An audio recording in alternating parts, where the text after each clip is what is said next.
बड़ी खबर से शुरुआत कर लेते हैं। भारत लाया जाएगा 26/11 हमले का आरोपी तैयबुर राणा। जी हां, मुंबई हमले के आरोपी तैयबुर राणा का प्रत्यर्पण किया जा रहा है। आरोपी तैयबुर को जल्द भारत लाने की अब उम्मीद बन गई है।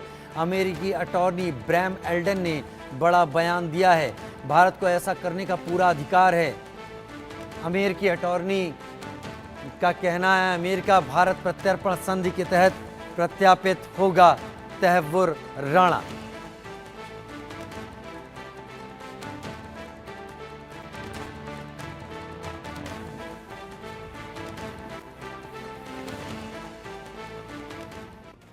तो तैयबुर राणा आ रहा है भारत। तैयबुर राणा को 26/11 के राज खोलने के लिए एक जिम्मेदार माना जाता है। उसके पास बहुत राज है। यही चेहरा जो आप देख रहे हैं यही तैयबुर राणा का है। पूरी साजिश में इसका बड़ा रोल रहा है। लश्कर हेडली की प्लानिंग को ये जानता था। जी हाँ, वही हेडली जिसने रेकी की थी, जो कि अमेरिका में जेल में भी बंद। टेरर मीटिंग एक एक डिटेल ये इसको पता है। ये बताएगा हेडली को क्या क्या टारगेट की जानकारी दी गई थी, ये वो भी यहाँ पर बताएगा। तैयबुर राणा का भारत आना 26/11 के सारे राज को खोलेगा। इस साजिश में खुद शामिल रहा था ये तैयबुर राणा। 26/11 का आतंकी हमला जो कि मुंबई में ताज होटल पर हुआ था, जिसमें एक एनएसजी कमांडो ने अपनी शहादत दी, लेकिन सभी को मार गिराया गया और बाद में अजमल कसाब फांसी के फंदे पर झूला। टेरर मीटिंग में एक एक डिटेल इसको मालूम है तैयबुर राणा को। और अमेरिका के अटॉर्नी जनरल का कहना है कि इसके साथ पूछताछ करने और इस पूरे मामले को इसको ट्रायल करने का भारत को पूरा अधिकार है। 26/11 की साजिश में तैयबुर राणा शामिल रहा था। वही 26/11 का हमला जिसने हिलाकर रख दिया था भारत और भारत की आर्थिक राजधानी मुंबई को भी। कौन है तैयबुर राणा? अब हम आपको यह भी बता देते हैं कि यह भी जानना आपके लिए जरूरी है। पाकिस्तानी मूल का एक कनेडियन व्यापारी है। पाकिस्तान और कनाडा ये दोनों कनेक्शन यहां पर सामने आ रहे हैं। तैयबुर राणा पेशे से डॉक्टर है। डॉक्टर होने के बाद हत्याओं में शामिल रहा, योजनाओं में शामिल रहा। पाकिस्तानी आर्मी में प्रैक्टिशनर के रूप में इसने काम किया, लिहाजा भारत के साथ नफरत तो इसके दिल में रही ही होगी। डेविड हेडली के साथ आईएसआई से ये जुड़ा था, जिसको भारत में रेकी का काम दिया गया था।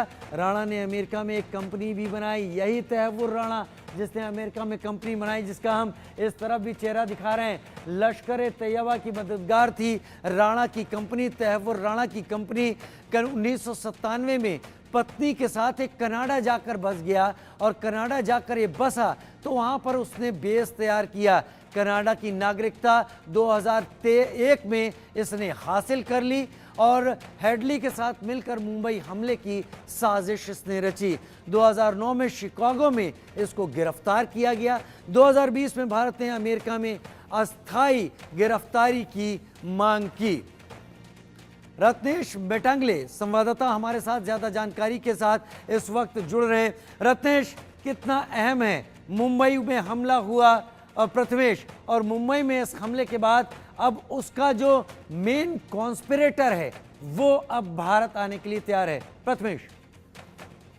जी बिल्कुल, जिस तरीके से तैमूर राणा जो है उनको वापस भारत लाया जा सकता है, ऐसा बयान दिया गया है अमेरिका की तरफ से। और उसके बाद जिस तरीके से जो 2007 में जो बड़ा मुंबई में 26/11 एक हमला हुआ था, जिसके बाद उसे पूरी तरीके से जितने भी कैसे हमला किया गया, इसकी पूरी जानकारी उसके पास है। जिस तरीके से अजमल कसाब को यहाँ पर पकड़ा गया था, जो मुंबई जो 26/11 का वो हमला था, कोई छोटा मोटा हमला नहीं था जिसमें बहुत लोगों की जान चली गई थी।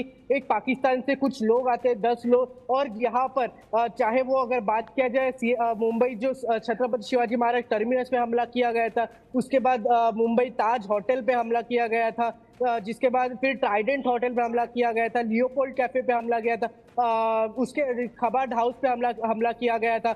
ये जो बहुत बड़ा हमला किया गया था, जिसके बाद अगर बात की जाए जो एक आरोपी है राणा, उनको भारत लाया जा सकता है पूछताछ के लिए।